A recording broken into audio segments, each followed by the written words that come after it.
Bismillahirrahmanirrahim. Assalamu alaikum. My name is Hassan and today we are going to change direction of text of email in Gmail. Before starting work, it's my request, please subscribe my channel. Thank you. Now back to our work. So we are in Gmail account. On top you see settings, so click on it, and then you see all settings, so again click on it. Now loading. So general setting open, then you see show all language option, so click on it, and then you see right to left editing support off, so enable this option.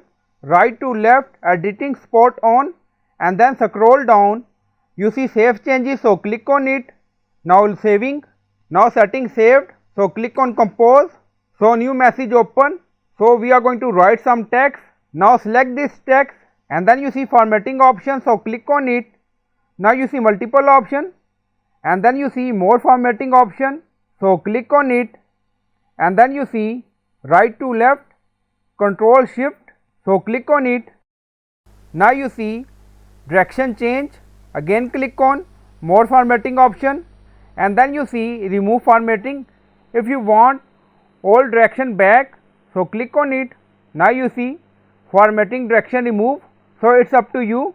So if you want, you can change right to left text direction in compose email in Gmail. So I hope you like this video. Please like, comment, share, subscribe. Thank you for watching.